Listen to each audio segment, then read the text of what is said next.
बिस्मिल्लाहिर्रहमानिर्रहीम अस्सलाम वालेकुम।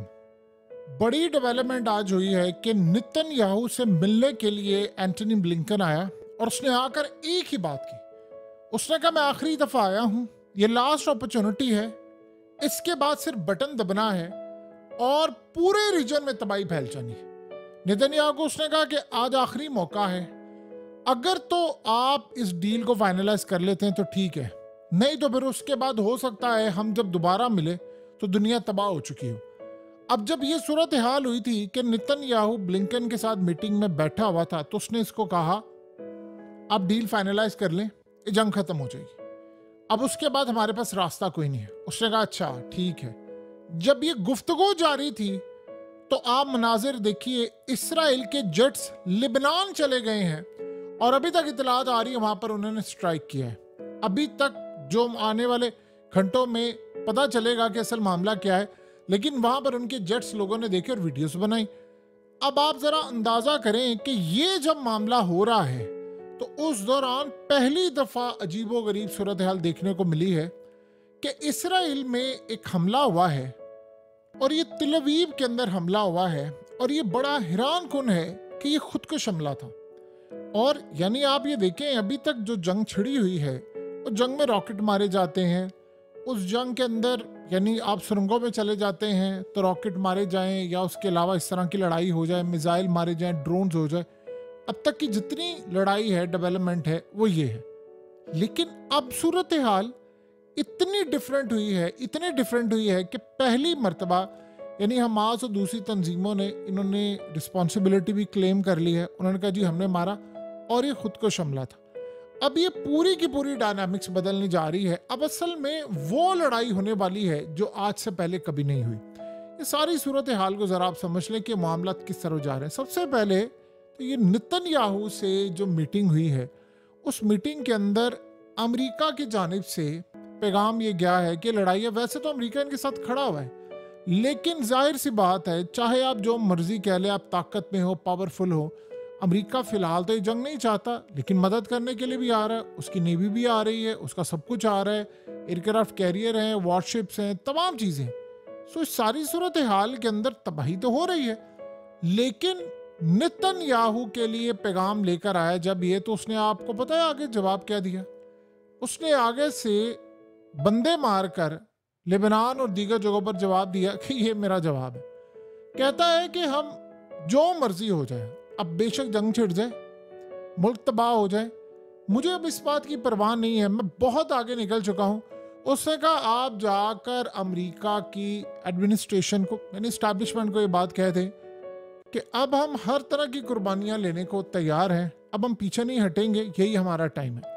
अब जब उसने क्लियरली ब्लिंकन को कह दिया है कि अब बटन दब जाए, इससे पहले मैं खुद ही बटन दबा दूंगा, उसने कहा कि हमारा प्लान क्लियर है, हमने लड़ाई करनी है और ये जंग होनी है।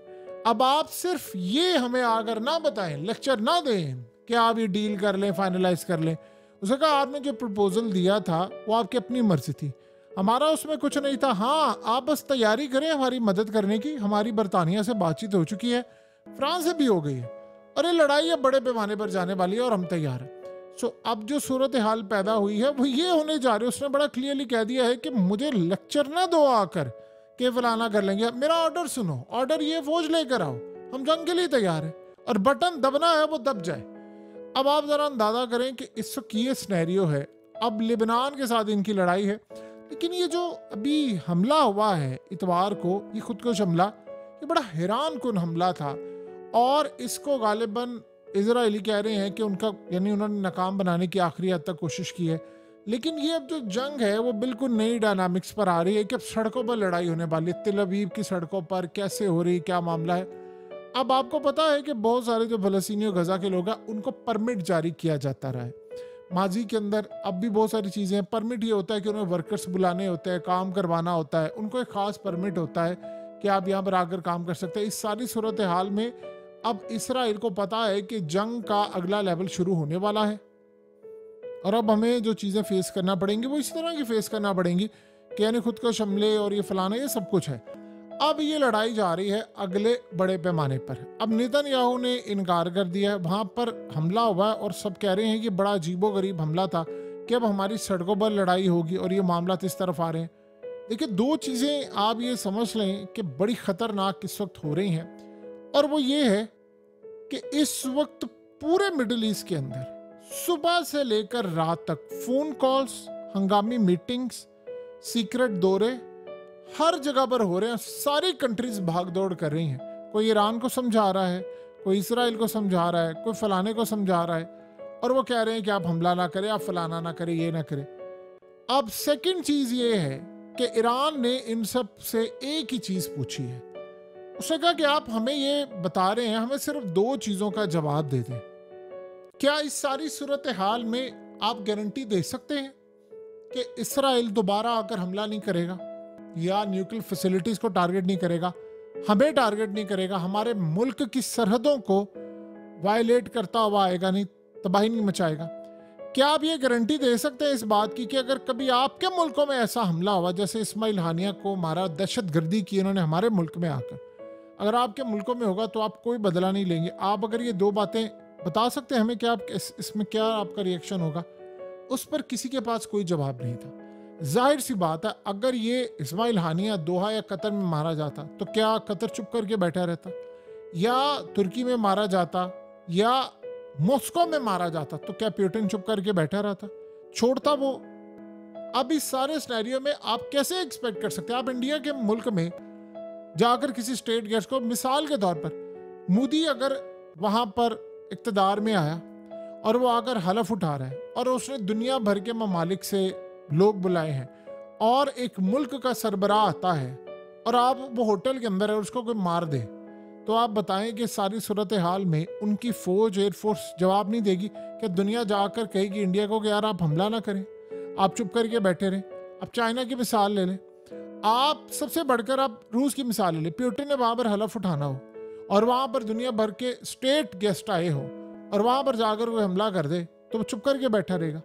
तो आप किस सारी सूरत हाल के अंदर ईरान को कह रहे हैं कि आप चुप करके बैठ जाएं, आप बर्दाश्त कर लें? आपके मुल्कों में ऐसा होगा तो आप चुप करके बैठे रहेंगे? नहीं। अब दूसरी बात जो सबसे अहम कही है वो ये कही है कि आप ये बता दें कि क्या ईरान इस सारी सूरत हाल के अंदर अब ये एक्सपेक्ट कर ले कि दोबारा हमला नहीं होगा? वो कहते हैं नहीं, तो फिर आप कैसे रोक रहे हैं? सो लिहाजा अब बड़ा क्लियर हो चुका है और इनको बता दिया गया है। डिफेंस मिनिस्टर ने आज नेतन्याहू को आखिरी दफ़ा पैगाम दे दिया है।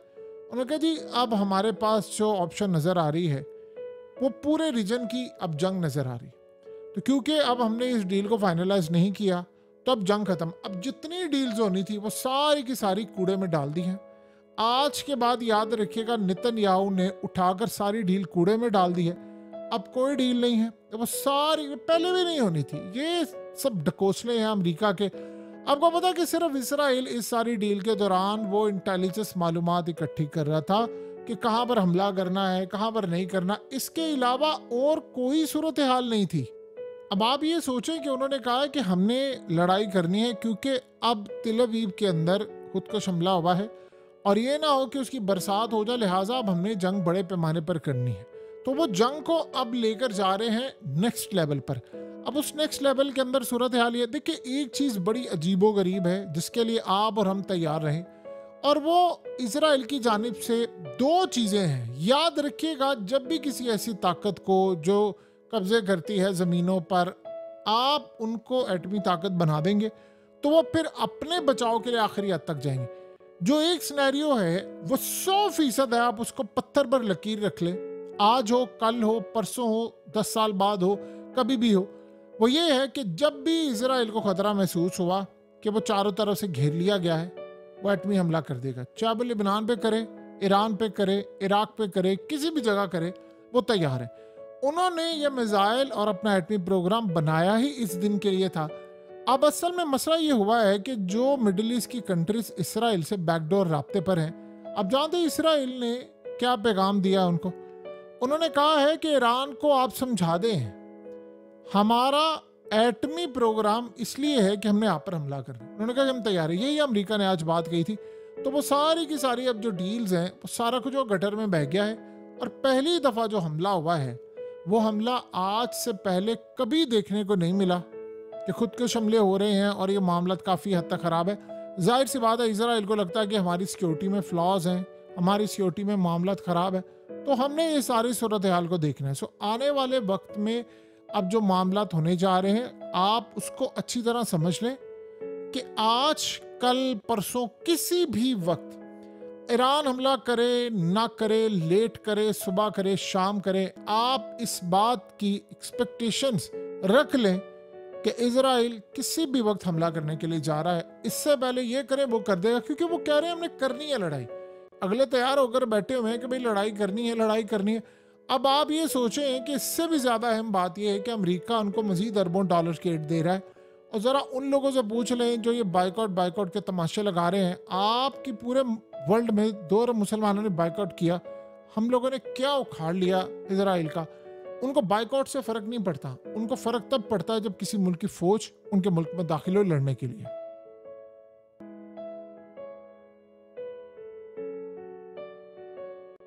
हकीकत टीवी को सब्सक्राइब करना मत भूलें, वीडियो को लाइक करें, शेयर करें और कमेंट सेक्शन में अपनी राय का इजहार ज़रूर करें।